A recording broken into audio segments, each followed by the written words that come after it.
మిత్రులారా అందరికీ నమస్తే. నేను గరిడేపల్లి సత్యనారాయణ న్యూ లక్ష్య ఆర్గనైజేషన్. ఇది పశుపోషణకు సంబంధించింది. ఈ పశుపోషణకి సంబంధించి వచ్చినప్పుడు గ్రామీణ ప్రాంతాల్లో అది ఏమంటారు గేదెలు, ఆవులు, జెర్సీ ఆవులు ఇటు పాడి పరిశ్రమకు అనుబంధంగా ఉంటే పాలు, పెరుగు, వెన్న, జున్నున్నాయి.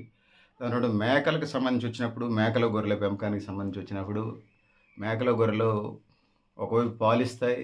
రెండో వైపుగా మాంసం ఎక్స్‌పోర్ట్, ఇంపోర్ట్‌కి సంబంధించిన పాలసీలు ఇది ప్రధానమైనటువంటి భాగంగా ఉంటే, ఇది పశుగ్రాసం ఇలా ప్రధానమైనటువంటి ఎజెండాగా వచ్చి కూర్చున్నది. ఇవాళ రియల్ ఎస్టేట్ అయిపోయింది.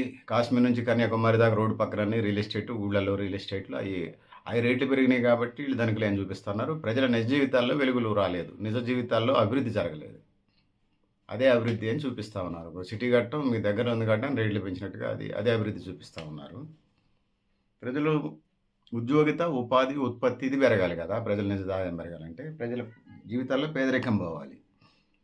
రోజువారీ లేకపోతే వారానికి ఒకసారి, లేకపోతే నెలకొకసారి ఎంతో కొంత ఇన్‌కమ్ రావాలి. 15 రోజులకొకసారి, నెల రోజులకొకసారి ఆదాయం రావాలి. సో, అది రాలేదు. పైగా రియల్ ఎస్టేట్ అయ్యి నేను ఆ లింక్ ఎందుకు పెడతానంటే, రియల్ ఎస్టేట్‌లు ఆక్రమణలు, కబ్జాల పేరుతోని ఇంతకుముందు గ్రామ కంటాలుండాయి.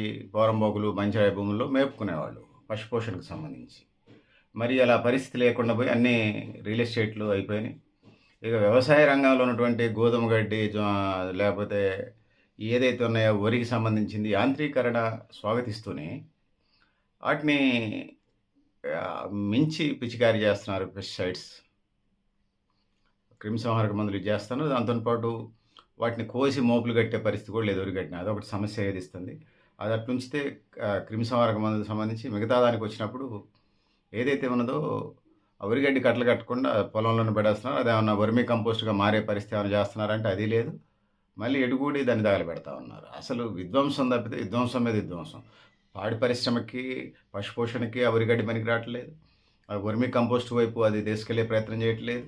మళ్ళీ తగలబెడుతున్నారు. అసలంతా ప్రకృతి తగలబెట్టినప్పుడు భూసారం పోద్ది, ప్రకృతి పర్యావరణం దెబ్బతింటది. అది ఉపయోగపడాల్సినటువంటి పశుపోషణకు ఉపయోగపడట్ల. మీరు గోశాలలే ఉంటే గోశాలకియ్యండి ఎండుగడ్డిని. కట్టలు అమ్ముకున్నా కూడా అంత ఎంతో వస్తాయి. ఆ వైపు వెళ్ళాల్సిన పరిస్థితి అయితే ఉంది. కానీ ఇవాళ వాడు నేనొక డూమ్ స్కూల్ పిల్లని అడిగాను. 6th క్లాస్ ఏం చదువుతున్నాడు. పాలు ఎక్కడి నుంచి వస్తాయిరా అంటే పాల కేంద్రం నుంచి వస్తాయట. లేకపోతే వాడి దగ్గరలో ఉన్న సూపర్ మార్కెట్‌లో నుంచి తీసుకొచ్చుకుంటాడట. అట్లే వస్తాయట. అట్లా ఉన్నది. అర్థమవుతుంది కదా నేను చెప్పే భాష. గ్రామీణ ప్రాంత ప్రజలకి 30, 40 ఇయర్స్ దాటిన వాళ్ళకి భాష అర్థమవుతుంది నా భాష. మిగతా వాళ్ళు అర్థం చేసుకునే ప్రయత్నం చేయండి. సో, ఇది పరిస్థితి. పశుపోషణ ఇలా ప్రధానమై కూర్చుంది. గ్రామాల్లో పశు సంపద, గోచార్, గైరాన్, పోరంబోకు, పంచిరాయి, గ్రామ కంటాలు ఇవన్నీ భూములుండేవి. మళ్ళీ ఒకళ్ళ పొలాలు ఒకళ్ళు మేస్తే బంజల దొడ్లు కూడా ఉండేవి. అవి తీసుకొచ్చి బంజల దొడ్లు కట్టడం ఇవన్నీ కార్యక్రమాలు ఉండేవి. సో, ఇది పరిస్థితి.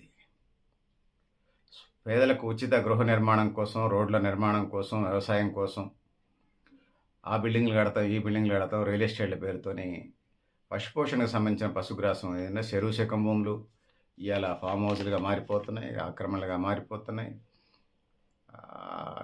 సొంతాలైపోతున్నాయి ప్రభుత్వ భూములు ఇవన్నీ కూడా. పశుపోషణకి ఎటు చూసినా కష్టాలే వస్తూ ఉన్నాయి. ఎండుగడ్డి దొరకదు, పచ్చిగడ్డి దొరకదు, భూమే దొరకదు, మొత్తం రియల్ ఎస్టేట్ లాగా అయిపోయింది. సో, మరి ఎట్లా?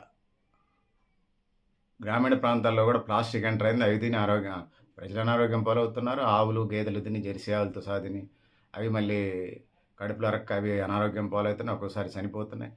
ఉన్నా కూడా ఆ ప్లాస్టిక్ బాడీలో ఒకవేళ మెర్జ్ అయితే ఆ క్యాన్సర్ కణాలకి ఆటితో పాటు మనిషికి కూడా వచ్చే కార్యక్రమాలు ఉన్నాయి.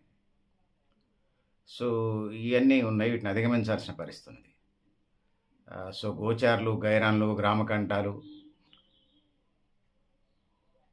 ఆ పాటలు, ఈ పాటలు, బంజరాయి, పోరంబోకు, అసైన్డ్, దేవాదాయ, ధర్మాదాయ భూములు, మైదాన ప్రాంతాలు, గుట్టలు, కొండలు అవి ఉంటే అవి గ్రామ కంటాలుగా ఉంచి వాటిని మేపుకొని పశుపోషణ చేయాల్సిన అవసరం ఉంది.